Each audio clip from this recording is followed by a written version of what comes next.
Bonsoir à tous, bonsoir au public de la Cité Libre. Ce soir, nous nous retrouvons pour parler d'un essai politique d'une personnalité contemporaine, Catherine Dorion. Catherine Dorion est une personnalité politique contemporaine canadienne, plus exactement québécoise, donc évidemment d'expression française. C'est une femme de lettres et une actrice, d'après ce que nous apprend sa page Wikipédia, et elle est membre d'un parti politique de gauche au Québec qui s'appelle Québec solidaire. Elle a été députée de l'Assemblée nationale du Québec pendant 4 ans, de 2018 à 2022. Et ce n'est pas spécialement intéressant de développer plus que ça sa vie. Je vais vraiment vous parler d'un livre qu'elle a écrit, donc... Les luttes fécondes, libérer le désir et l'amour en politique, publié en 2017, c'est un petit livre d'une centaine de pages, qui se lit bien, qui est un petit peu dans le registre de l'essai, presque un peu par certains côtés de la littérature, un peu expérimentale, très personnelle, et donc j'ai apprécié la lecture, donc je vais vous en parler rapidement. Simplement pour donner un petit peu des enjeux un peu méta à ce commentaire de la littérature poétique actuelle, j'aurais aimé réfléchir avec vous sur ce que c'est que la gauche, à partir de ce que j'en ai déjà dit sur la chaîne, et à partir du livre de Catherine Dorion qui va se poser un peu là comme preuve empirique. Si vous vous souvenez de ma vidéo précédente de la chaîne sur l'essence de la gauche, j'avais proposé une définition idéale typique de ce que c'est que la gauche, de quels sont les grands traits essentiels qui reviennent à chaque fois et dont il faut se rapprocher pour qu'on puisse véritablement catégoriser un individu comme étant typiquement de gauche. Et bien, les gens qui sont typiquement de gauche, entre autres critères, j'avais dit qu'ils se caractérisent par un ethos joyeux, donc une manière d'être, un sentiment, une tonalité affective, une ambiance émotionnelle vraiment typique qu'on trouve spécifiquement à gauche et qui serait beaucoup moins vrai dans d'autres parties du spectre politique. C'était le critère de ma définition qui m'avait valu le plus de scepticisme, de sarcasme même parfois. Enfin, il y a des gens qui n'acceptaient pas cet élément de caractérisation.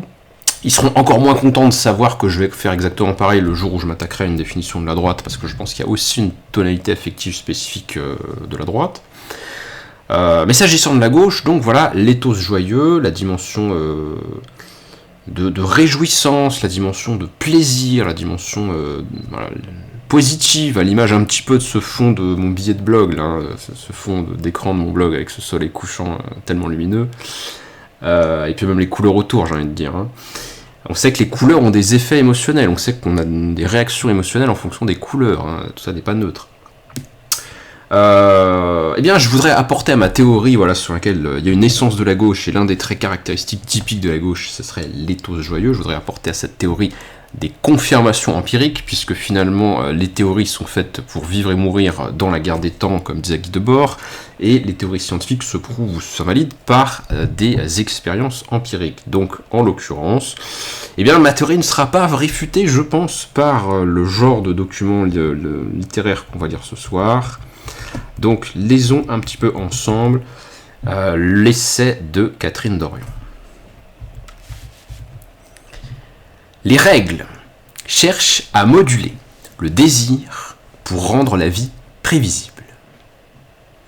En nous, le désir brut et l'instinct de conformisme sont donc en constante discussion, quand ils ne sont pas carrément en lutte l'un contre l'autre.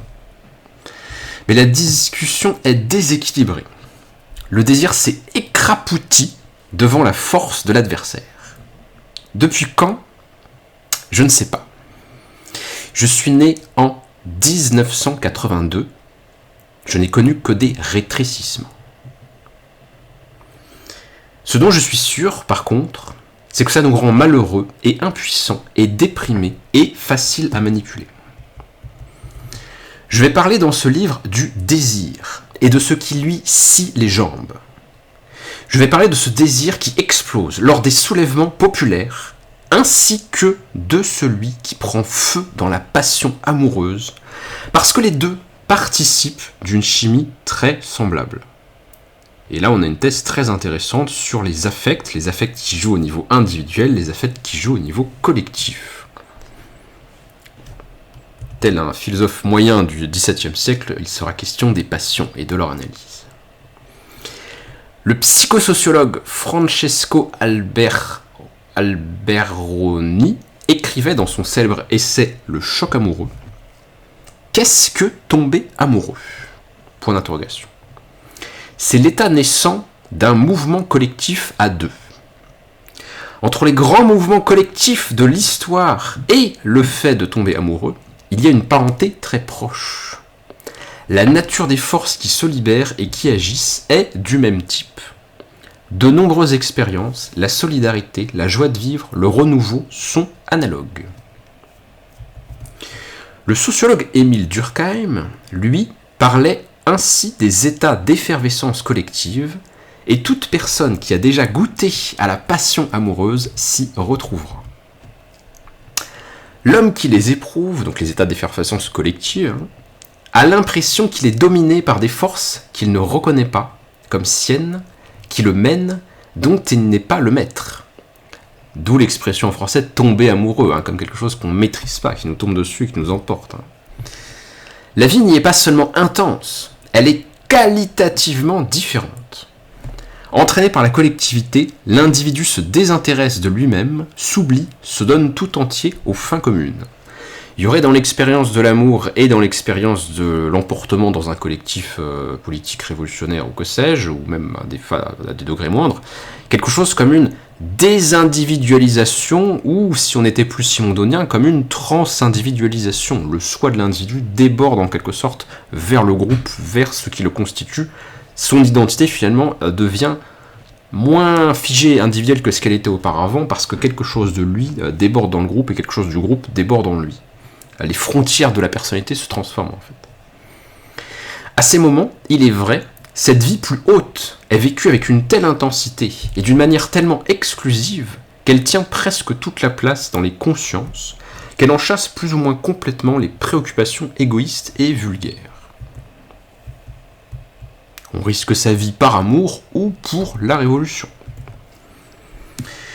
Un jour, une révolution vertueuse renverse un pouvoir pourri. Les citoyens se retrouvent dans la rue, dans un grand mouvement affectif délicieux. À la place des vieilles récriminations acides, la bonté. Tout ça est si clair, si vrai, qu'on s'empresse de mettre en place des institutions pour conserver dans l'avenir cette belle vertu, pour s'assurer que les jours les plus lumineux de la Révolution s'étendront dans le temps et que la pourriture ne reviendra pas. Pour nos enfants, pour nos petits-enfants, pour la suite du monde. Avance, n'aie pas peur, va voir, ne juge pas, ne te laisse pas impressionner. Regarde comme c'est intéressant au-delà d'eux. Pourquoi vouloir être le seul et unique ? Point d'interrogation. Pourquoi t'en assurer jusqu'à fouiller secrètement dans mes courriels comme si tu étais la NSA ? Point d'interrogation. Si je suis libre et que je suis mes désirs, tu me trouveras plus pleine, plus impressionnante, plus belle, plus déstabilisante. Tu m'aimeras et me respecteras encore davantage. Pourquoi me demander de rendre les armes et d'abandonner la force que j'ai de te bouleverser ? Point d'interrogation.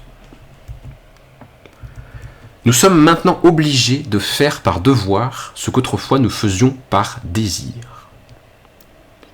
Comment alors ne pas nous désintéresser l'un de l'autre, les uns des autres ? Point d'interrogation. En nous, malgré nos réflexes sécuritaires, ça continue de vouloir vivre, de vibrer et être transformé.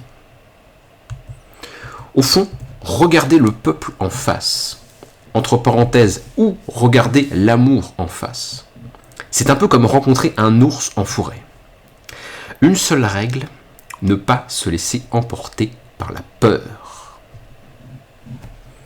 Regarde cet homme qu'on aime, et il ne nous appartient pas, et il ne nous appartiendra jamais, et il s'appartient.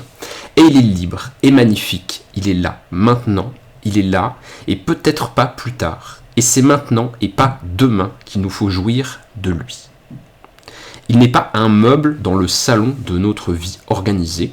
Il n'est pas un atout dans notre parti. Il n'est pas quelque chose qu'il faille arrêter et installer quelque part comme un animal empaillé. À quoi bon s'assurer du futur en s'entourant de toutes sortes de règles si nous sommes incapables de profiter de la présence de l'autre aujourd'hui ? Point d'interrogation. Nancy Huston écrit : selon la formule d'un ami québécois, quand deux êtres s'aiment, ils ne font bientôt plus qu'un. Le tout est de savoir lequel des deux. Henry Miller affirme que, je cite, « rares sont les hommes capables d'envisager leur rapport avec une femme sous l'angle d'une lutte féconde. Rares les femmes aussi. Quand l'un domine et que l'autre s'écrase, le mouvement s'arrête. Reste une relation morte. » Le rapport que le peuple entretient avec les puissants n'est pas tellement différent. Analogie. Il espère que ces derniers voudront bien lui donner un peu d'attention, quelques jobs, un regard, une raison de vivre. Et parce que le peuple ne lutte pas, il se vide de sa substance. Et les puissants, devant le vide, devant la mollesse, l'attente, la plainte, devant l'assurance que les menaces populaires ne seront jamais mises à exécution, se remplissent de mépris. Conscient ou inconscient, on s'en fout. Le peuple n'est plus qu'un tas de linge sale entravant le couloir. Et dans ces lignes d'Orion, on ne peut pas s'empêcher de penser, digression que j'insère dans le texte avec mes fameuses gloses, qui sont ma nouvelle méthode de commentaire des textes, je mets des gloses partout maintenant. Glose 1, on pense bien sûr en lisant ces lignes à la pensée politique républicaine de Machiavel qui considère que la grandeur, le dynamisme des républiques tiennent à la lutte du peuple contre les puissants, à l'affrontement dynamique entre les deux éléments. C'est ce qui pousse les individus à se dépasser, c'est ce qui pousse les institutions à se perfectionner, à se transformer, c'est ce qui fait qu'il y a de la vie. Il y a de la vie parce qu'il y a du désir, et il y a des désirs qui s'entrechoquent, donc il y a de la lutte, il y a de la conflictualité. Il faudra faire aussi un jour une vidéo explicative sur à quel point la conflictualité est une notion centrale de la pensée de gauche par rapport à ce qui se passe ailleurs aussi. Ça, ce serait quand même important. Ouvrez la télé, l'ordi, les magazines. Ces femmes sont partout avec leurs airs de « je satisferai ton désir », entre guillemets. Elles sont plus présentes aujourd'hui que ne l'étaient les images de la Vierge à une autre époque. Je ne sais pas comment décrire l'effet que ça a eu sur moi, mais je sais que le plus important a longtemps été qu'ils bandent, qu'ils viennent et qu'ils se souviennent de moi comme de la chose la plus excitante possible. Matraquage publicitaire. Le désir de l'autre comme boussole, pendant que notre propre boussole croupit au fond de nous, tellement entraînée à se taire qu'un jour vient où elle ne se tait même lorsque nous l'interrogeons. Je pense que c'est une bonne définition de ce que c'est l'aliénation. L'aliénation du désir, sujet dont on reparlera si ce n'est pas déjà fait à l'heure où sortira la vidéo. L'aliénation du désir. Je ne désire pas ce que je désire ce que l'autre désire à ma place. Ça vaut pour les femmes, pour les travailleurs, pour les peuples. Nos grands-mères se sont battues, ok, oui, mais des millénaires de culture où le rôle de la femme a été d'être attentive aux désirs des autres, entre parenthèses, hommes, enfants, vieillards, malades, etc., ne peuvent pas s'effacer en 2 générations. Et la mort arrive sans qu'on ait rien fait vibrer de soi-même. Je sais bien que les hommes ne sont pas en reste. J'ai vu des amis se taper fort sur la tête parce qu'ils n'arrivaient pas à être ordinairement fidèles, parce que la bataille contre leurs pulsions leur coûtait cher en contradiction, parce que leurs blondes, leurs parents et le monde espéraient d'eux quelque chose qu'ils n'arrivaient à atteindre qu'au prix d'un effort déprimant. Ils m'ont parfois confié, avec une fierté un peu triste, dont je n'arrivais pas à me réjouir avec eux, qu'ils avaient, à tel moment, réussi à ne pas vivre cette rencontre sensuelle dans laquelle leur corps aurait voulu les jeter. À l'idée de se présenter à leurs blondes tels qu'ils étaient, le courage leur manquait, et ils restaient comme dédoublés, en continuel désaccord avec eux-mêmes. Pour ceux qui l'ont pas compris, le texte est un éloge de l'amour libre. Voilà. De la fidélité bien comprise, c'est-à-dire pas au sens ordinaire de l'exclusivité sexuelle. Ensuite, on a un petit détour anthropologique. Chez les Gitanes, qui vivaient il y a très longtemps près de Carthage, donc en Afrique du Nord, actuelle Tunisie, la femme portait un grand nombre de bracelets de cuir aux chevilles. Chaque bracelet représentait un homme auquel elle s'était unie. Plus il y en avait, plus la femme était digne de respect, puisque nombreux étaient les hommes qui l'avaient aimée. Chez les Nahir de Malabar et du Kerala, les filles sont d'abord mariées fictivement avec un homme lorsqu'elles atteignent la puberté, puis elles ont autant d'amants qu'elles le souhaitent, et même plusieurs partenaires simultanés. Ah, un petit dernier, mon préféré. Chez les Musuo, qui vivent depuis 33 siècles dans le sud-ouest de la Chine, hommes et femmes sont libres de choisir chaque soir un partenaire différent. L'homme se présente sous la fenêtre de sa désirée, et celle-ci décide si elle le fait entrer ou non. Certains Mumosuo n'ont qu'un partenaire au cours de leur vie, d'autres en ont une centaine. La durée des relations est libre. Si la femme tombe enceinte, c'est toujours après une baise motivée par le désir. L'identité du père n'importe pas, l'enfant est de toute façon élevé par toute la communauté. Communisme, très vieille idée du communisme, le problème de la famille. Comment être égalitaire si certains favorisent leurs enfants et l'héritage et les inégalités et ainsi de suite. Quelle famille, quels modèles familiaux dans une société progressiste de gauche? L'identité du père n'importe pas, l'enfant est de toute façon élevé par toute la communauté. Ce peuple a fasciné beaucoup de chercheurs qui ont constaté en son sein une paix sociale plus grande et un niveau de vie plus élevé que dans les autres minorités nationales environnantes. Les Mosuo ont d'ailleurs reçu, lors du 50e anniversaire des Nations Unies, le titre de communauté modèle. Le reste, vous le connaissez bien. La monogamie, qui est arrivée assez tard dans l'histoire de l'homme, la polygamie polygyne, un homme marié à plusieurs femmes, l'homosexualité et même le polyamour, que les magazines de psychologie à la mode nous présentent depuis quelques années dans leur spécial Saint-Valentin. Tout ça pour dire que le couple tel que nous le concevons aujourd'hui est une donnée arbitraire. C'est la forme qui vient avec notre pactage culturel. Issu du christianisme foncièrement occidental, il domine le monde d'aujourd'hui comme tout ce qui est occidental et chrétien. La monogamie institutionnalisée est un accident de l'histoire comme un autre. Je fais une petite parenthèse parce que je ne serais pas assez bon en sociologie de la famille et en anthropologie pour vous parler des autres sociétés pré-occidentales qui pratiquaient aussi la monogamie, parce qu'il y en a. Par contre, sur le point spécifique qu'il y aurait une influence particulière du christianisme dans la reproduction de ce modèle, il faut quand même nuancer au sens où, dans l'histoire de l'Occident pré-chrétien, donc les Grecs et les Romains par exemple, les relations maritales étaient déjà monogames. Le christianisme s'est ajouté ou a justifié a posteriori les pratiques maritales et conjugales et familiales des Grecs ou des Romains. Il ne les a pas créées ex nihilo. Donc il faut un petit peu nuancer ce point.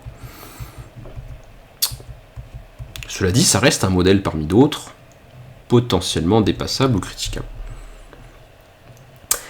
Mais la culture des hommes qui vont voir les femmes sous leurs fenêtres aurait tout aussi bien pu, si le destin avait brassé différemment les cartes, dominer le monde d'aujourd'hui.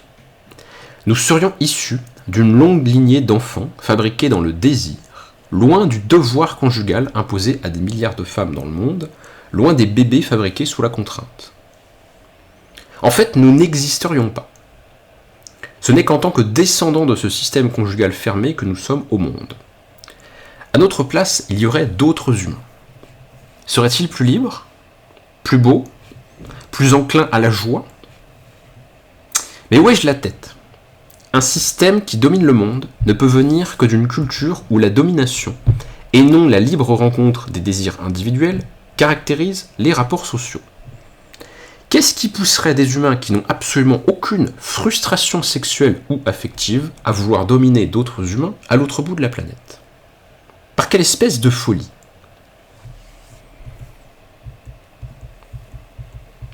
Comment espérer accomplir quelque chose de différent si, toujours, nous épousons la forme exacte de ce qui est déjà là? J'aime aussi penser que l'institution du couple est à l'amour ce que les institutions financières sont à la valeur des maisons. Quand l'amour / les maisons perdent de leur valeur réelle, le rôle de l'institution est de travailler à ce que l'ordre des choses ne soit pas inquiété. Entre parenthèses, enfin entre guillemets, non, rien n'a chuté, les actifs sont solides. Sauf que la réalité fait son chemin par en dessous, et un jour arrive où le décalage entre le message officiel et la réalité est trop grand, ça ne tient plus, l'élastique pète, la bulle éclate, la vérité tombe sur le monde comme l'enclume sur le coyote. Au fond, ces hypothèques sont pourries. Elles ne valent pas $1 demi-million chacune, comme nous le croyions. Elles ne valent rien. Elles ne seront jamais remboursées. En fait, non, ce soir, ça m'apparaît clair, nous ne serons pas ces compagnons qui traversent le temps. C'est seulement après la rupture, dans ce nouvel espace-temps, qui peut être large comme la liberté, ou écrapouti comme la peine, qu'on réalise à quel point on a fait des choses absurdes pour empêcher la bulle de péter.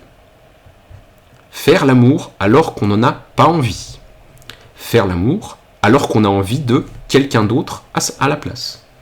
Ne pas faire l'amour avec cet autre, se dévaloriser complètement parce qu'une personne ne bande plus pour nous. Organiser un souper au resto pour, entre guillemets, nous retrouver, alors que chacun se dit en lui-même que ça ne lui tente pas, qu'il aimerait mieux faire n'importe quoi d'autre qu'être assis là à feindre les gestes et les regards de la tendresse pour ne pas provoquer la conversation fatidique. Et on peut tous s'autocritiquer, enfin je suis assez vieux pour m'autocritiquer sur certains de ces éléments, hein, c'est pas facile. On aura beau souper dans le resto le plus romantique du Québec, après un forfait spa et un massage sur le bord du fleuve, ça va être plate. Parce que ce qui, chez l'humain, génère de l'intérêt, l'authenticité, la nouveauté, a été tassé au profit d'autre chose. Je ne parle pas de la nouveauté du genre nouveau char, nouveau kick, nouveau pénis. Je parle de nouveauté du regard, d'ouverture neuve à l'infini des possibles entre les êtres, de présence neuve. Pour arriver dans la véritable nouveauté du moment, donc, il faudrait pouvoir dire et entendre toutes ces choses qui menacent de faire péter la bulle. Cette bulle qui a commencé à gonfler à l'époque où l'amour était trop éclatant pour qu'on s'en rende compte, et qui depuis a grossi jusqu'à devenir distendu et fragile, demandant toujours plus de soins, de sorte qu'il devenait chaque jour plus impossible de dire ces mots qui ramèneraient les amants à la réalité et peut-être l'un à l'autre. Toujours la peur. Toujours la peur de la crise. À tout prix chercher comment faire pousser encore du désir dans cette terre épuisée. Relancer l'économie et la croissance, même si l'envie de consommer et de travailler, ils nous l'ont tellement stimulé qu'il n'y a plus de jus dans le fruit, qu'on a perdu tout notre spring.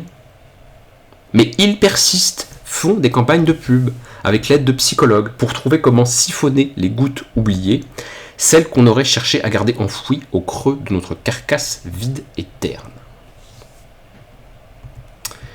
Le désir est révolutionnaire, et c'est pour ça que les conformistes lui tapent systématiquement dessus.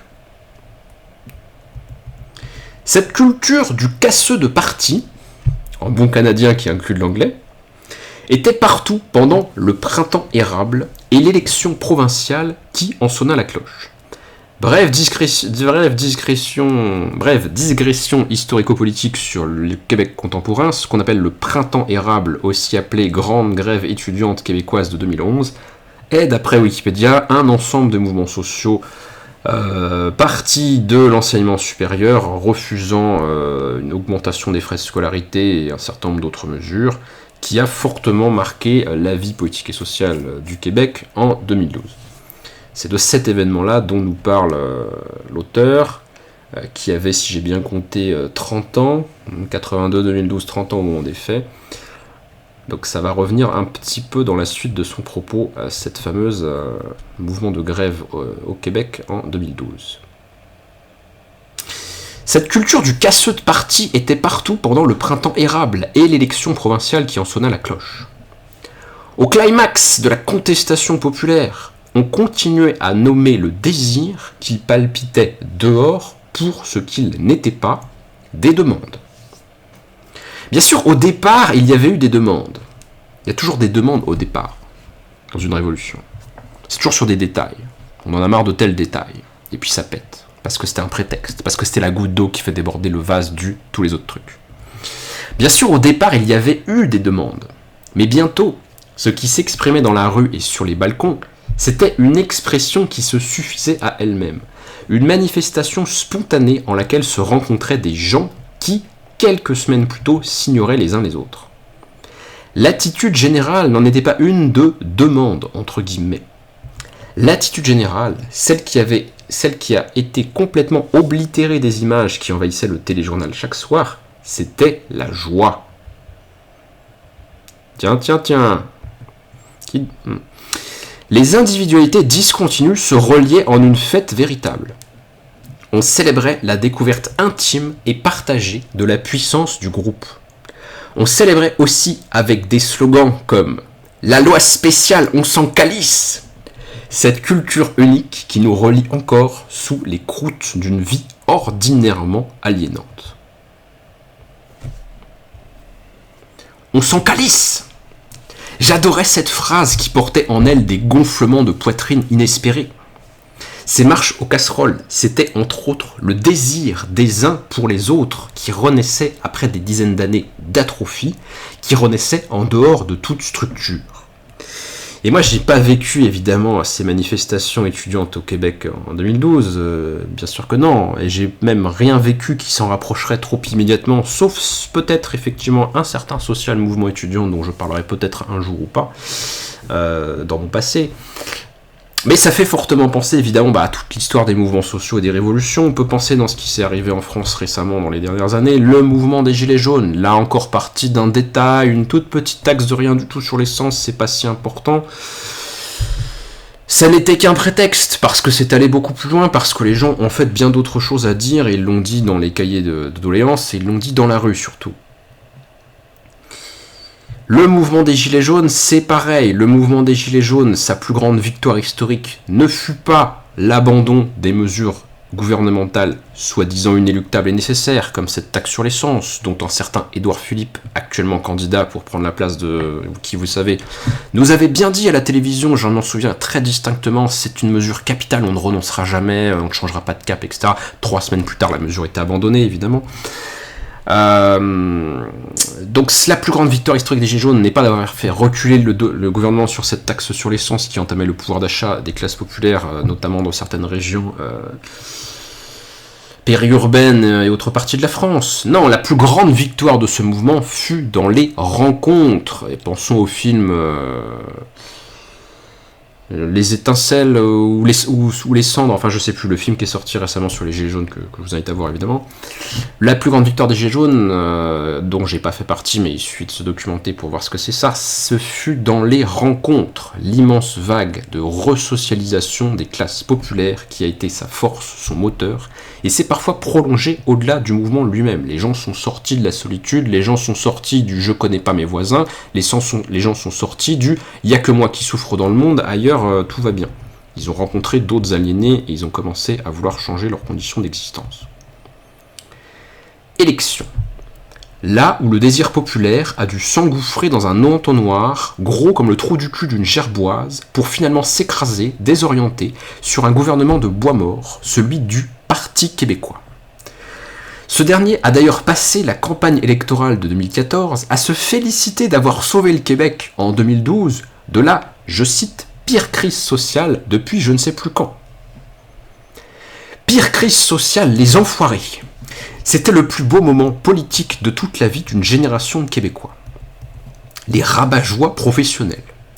Trop heureux de dire aux vivants qu'ils étaient la seule alternative, alors qu'ils conciliaient chacun de leurs gestes avec la ligne d'un parti beaucoup plus grand qu'eux, celle d'une classe dominante mondiale qui n'en a rien, mais rien à foutre de nous, sauf de nous voir nous échiner toute la semaine à travailler dans des industries dont personne n'a réellement besoin, et toute la semaine à magasiner, et toute la fin de semaine à magasiner dans de grandes surfaces excitantes, exténuantes et déprimantes comme la coke.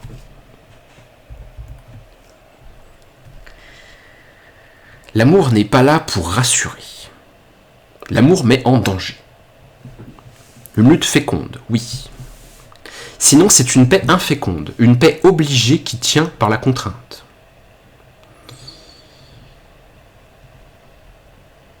Et l'amertume se crée des niches. Je me force à souper avec toi, alors que je n'en ai pas envie, parce que sinon, tu te sentiras rejeté, tu me le reprocheras, etc. Au fond de moi, pendant qu'on mange, je commence imperceptiblement à te haïr. La démocratie n'est pas là pour rassurer. Analogie. Elle a été imaginée pour que notre vie commune puisse devenir un espace de lutte ouverte et décomplexée, un espace de sincérité.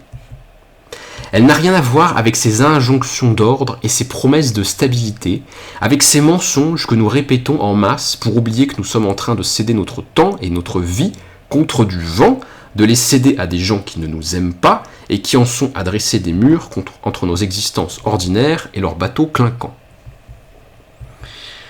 Petite parenthèse personnelle, glose 4, moi, ces derniers temps, il y a une parole politique que j'entends dans les médias, vie publique, etc., qui me casse de plus en plus les pieds. Ça fait déjà plusieurs mois, voire un an que je l'ai remarqué, et plus ça va, plus j'en ai marre.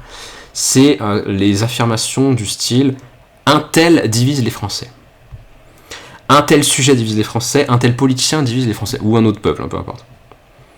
Mais bordel, la politique, elle est conflictuelle par essence. On est là pour parler de nos désaccords, pour argumenter si on est des démocrates et pour changer les lois. C'est l'inverse qui devrait nous scandaliser. Un tel ne dérange personne. Un tel ne dérange personne. Un tel n'est pas un sujet clivant. Donc c'est pas politique, c'est pas important si on est tous d'accord. Un tel est un politicien qui ne divise personne. Ça devrait nous alarmer, ça devrait nous horrifier. C'est ennuyeux comme la mort. Un tel ne divise personne. Un tel ne divise personne parce que tout le monde le fantasme comme étant potentiellement de son côté, et c'est ce qu'on pourrait appeler dans le cas de la France le syndrome Nicolas Hulot. Souvenez-vous de Nicolas Hulot, cette brave personnalité médiatique défenseur de l'écologie paraît-il, et surtout de shampoing, devenu ministre d'Emmanuel Macron sous son premier quinquennat. Nicolas Hulot, dont quand il est parti, tout le monde a fait des éloges.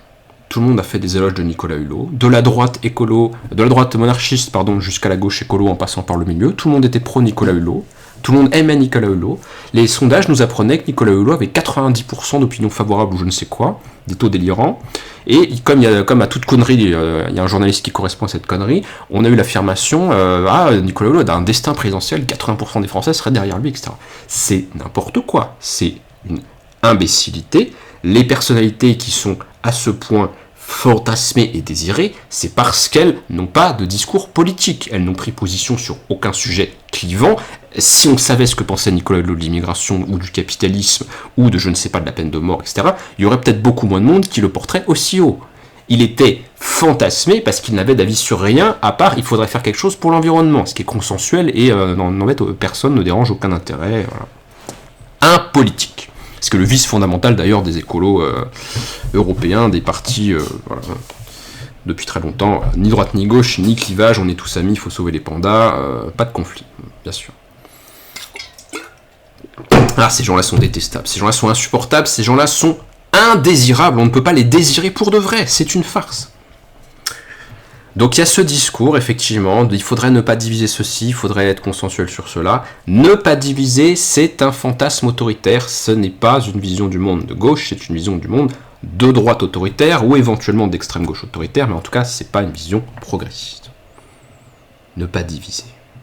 Je t'en foutrais, moi. Ne pas diviser le couple, ça marche aussi.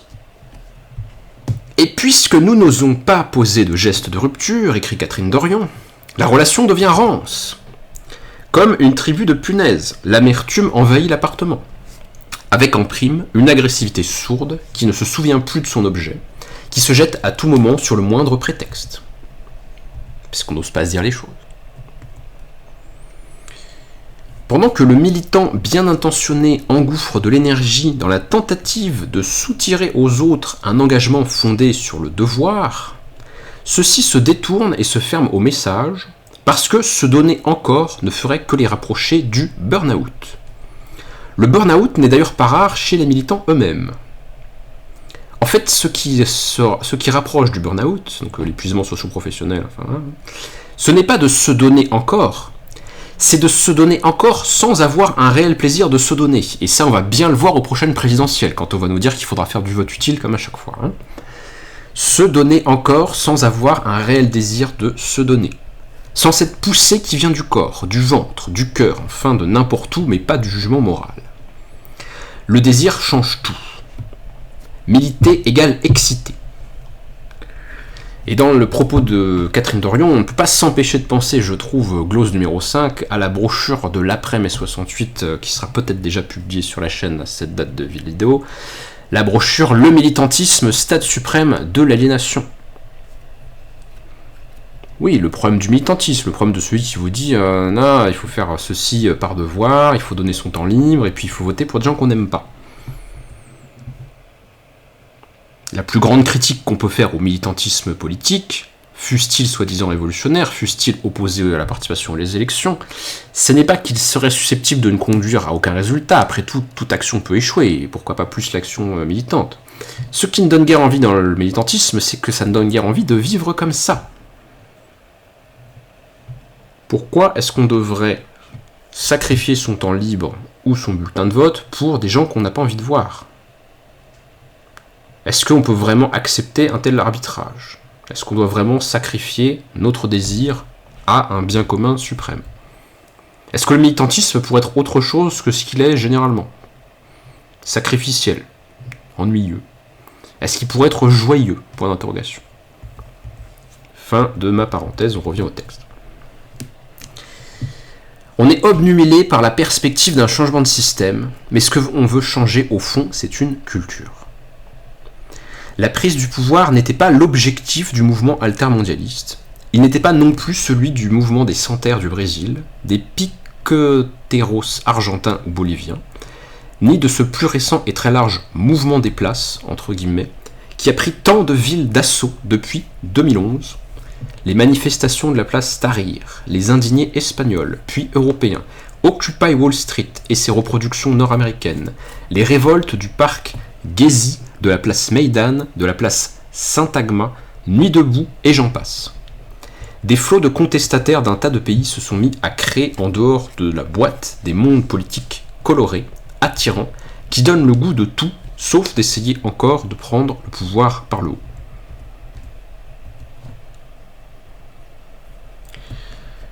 Aucune langue n'y échappe, elles sont toutes réquisitionnées pour l'effort de guerre publicitaire, sauf celles qu'on a laissées pour mortes.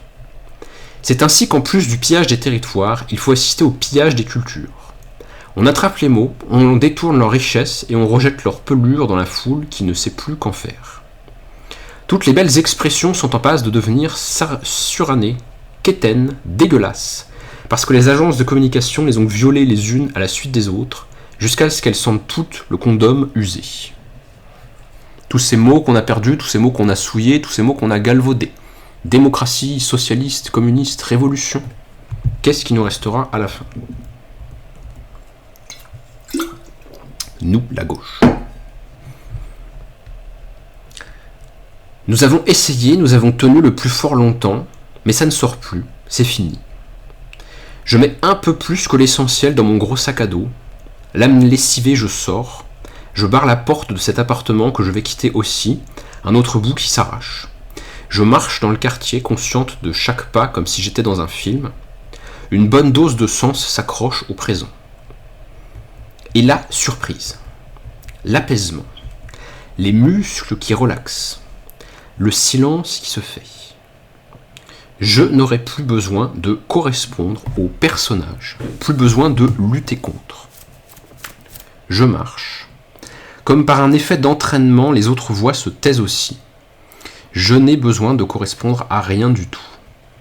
Pas besoin d'augmenter mon revenu, pas besoin d'éviter de dire ce que je pense devant ceux qui pourraient peut-être me faire monter des échelons, pas besoin de faire des enfants avec le même papa, pas besoin de m'acheter une maison, pas besoin de m'habiller différemment demain, pas besoin de rien.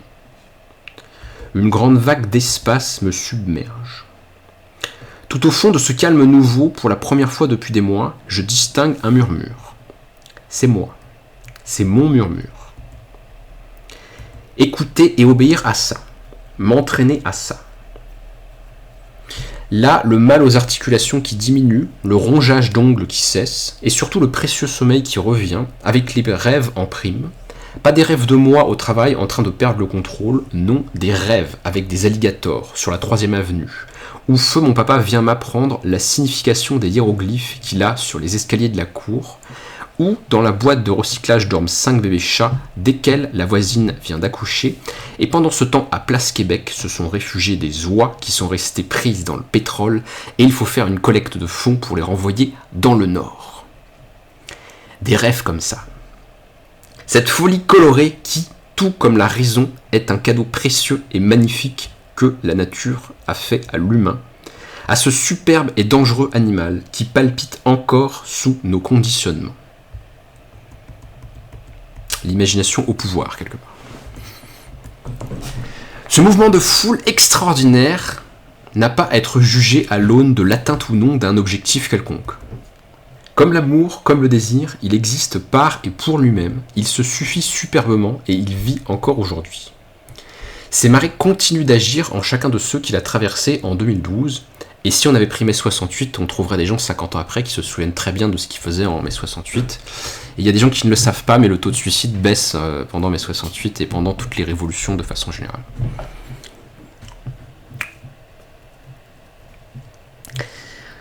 Le cinéaste de Québec, Samuel Matteau, écrivait cette année-là, 2012, « Ce qui se déroule sous nos yeux n'est pas seulement une transformation sociale, c'est aussi une révolution individuelle.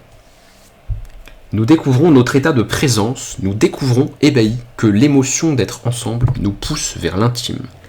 Ces transformations marqueront sans doute le reste de nos vies. Je suis bouleversé.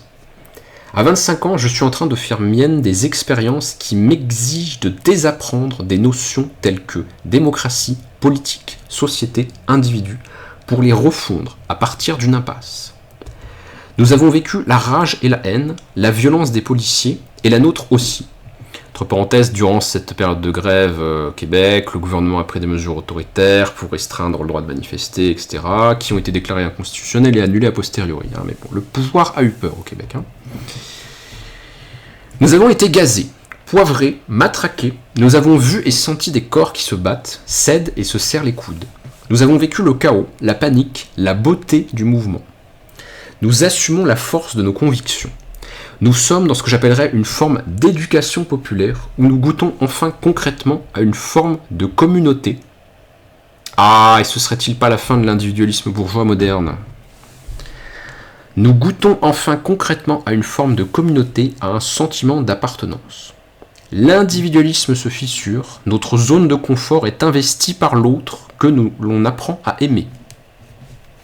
C'est ce que je disais au début, transformation de la subjectivité, désindividualisation, transindividualisation, refabrication du moi. De ces épreuves libératrices émaneront très certainement des éléments insoupçonnés, enfouis très loin dans l'inconscient collectif et jusqu'ici soigneusement oubliés. Catherine Dorion écrit « 2012 n'était pas une année de récolte, mais de semaille. » Cette envie des autres, au sens large, des autres, sous toutes leurs formes, et pas simplement nus et bandés, cette envie de relation qui ne soit pas marquée par le connu, par l'asphalté, peu importe si elles finissent dans un lit ou non, cette exploration des autres sans prescription de ce qu'il faudrait trouver, c'est ça que j'appelle l'énergie du sexe. Nous vivons dans un monde de solitude, mais il y a dans nos veines cette énergie qui cherche à nous redonner les uns aux autres, qui cherche à transformer la discontinuité en continuité, les petits points isolés en étendus. Lorsqu'on passe outre les alertes et qu'on y va quand même, c'est tout l'humain en nous qui se met aux aguets, excité par l'imprévisibilité des choses, en corps à corps actif avec la vie. Là, nous sommes vivants. Qu'allons-nous faire ensemble une fois que nous aurons ouvert les vannes ? Et ça, quiconque a connu ce qui s'apparente un petit peu à une forme d'insurrection, je vais parler du mouvement étudiant que j'ai connu, mais oui, qu'allons-nous faire ensemble maintenant qu'on a transgressé les ordres, les lois, les autorités, ce qui était le cours normal de la vie, finalement. Et qu'on sent que le pouvoir est peut-être à genoux, si on lui donne le coup qu'il faut. qu'allons-nous faire ensemble une fois que nous aurons ouvert les vannes? Peut-être l'amour, peut-être parler jusqu'au matin, peut-être marcher, peut-être se prendre par la main, se regarder au fond des yeux et pleurer sans chercher à comprendre pourquoi. Peut-être s'écrire, simplement s'écrire. Peut-être la révolution. Tant que nous ne nous serons pas redonnés les uns aux autres, nous demeurerons faibles devant ceux qui tentent, à grand renfort d'écran et de cynisme, d'émasculer notre désir. Vous pouvez pas, vous n'êtes pas capable, vous n'êtes pas digne, vous n'avez pas mérité, c'est pas à vous. Hein. Nous demeurerons divisibles. Ensuite, il y a un commentaire qui est un peu une digression par rapport au reste, mais que je vais lire quand même, sur la différence homme-femme, qui est un sujet qui peut s'aborder dans une perspective matérialiste, c'est pas interdit. Une personne qui change de personnalité au fil du mois, à cause des différenciations dans ses taux d'hormones, ne peut pas avoir la même façon d'aborder la vie que l'autre qui vit toujours sur le même cocktail hormonal. Ce dernier, quand il affirme, peut raisonnablement penser qu'il ne changera jamais d'avis. L'autre, quand elle affirme, le fait avec un petit rire en arrière. Dans 2 semaines, je pourrais voir les choses autrement, je le sais. Je vais quand même relativiser cette différence parce que c'est une différence de degré et pas de nature. Les êtres humains mâles peuvent changer d'avis aussi et ils ne sont pas non plus absents de variations hormonales du tout non plus. Mais c'est une différence de degré qui est intéressant si on veut réfléchir à la sexuation ou la différence homme-femme.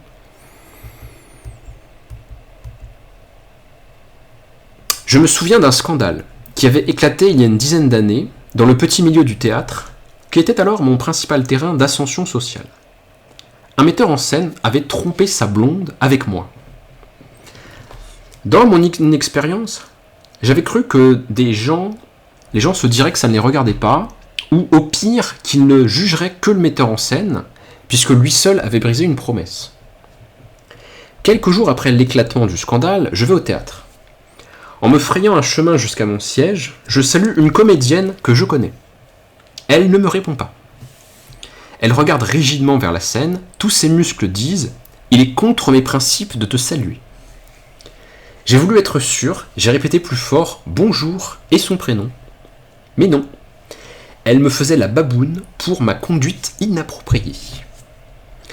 De quoi me punissait-elle ? Point d'interrogation. Vraiment, elle se sentait concernée ? Point d'interrogation. Je reçus à l'époque plusieurs de ces micro-punitions, on pourrait dire des stigmates, parce que c'est parfaitement ça sociologiquement, c'est un stigmate. Je vécus cela comme une réelle surprise.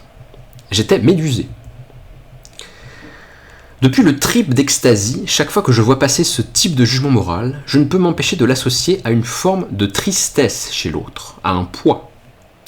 L'inverse de la paix lactée que pourtant nous cherchons tous, où plus rien n'a d'importance, sauf ce qui est présent, vécu, réel.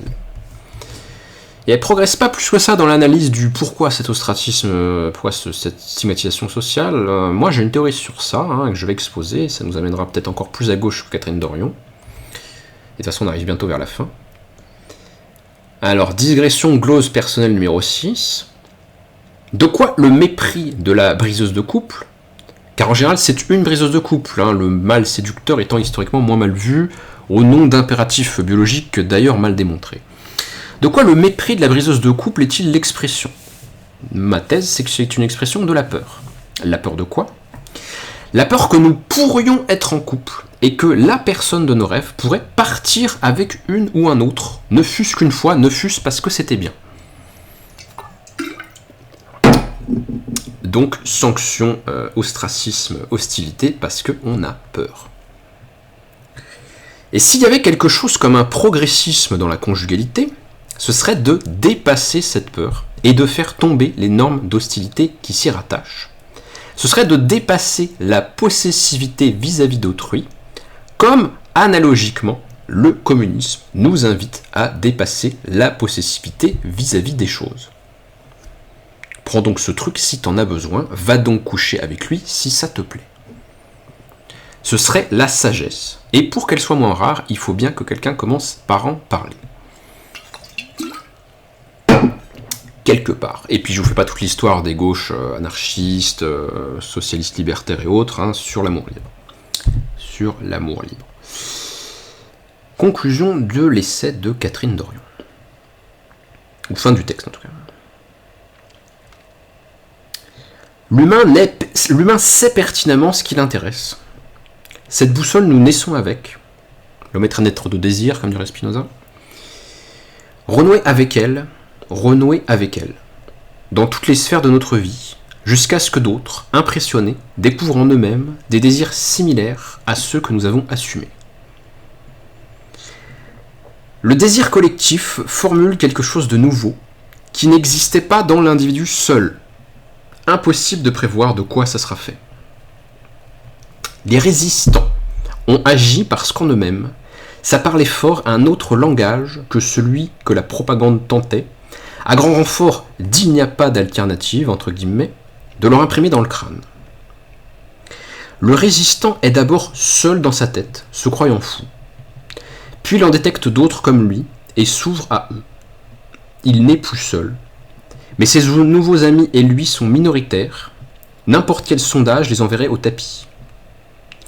Sauf qu'en refusant d'abonder, ils deviennent visibles, vivants parmi les effacés, scintillant parmi les mornes.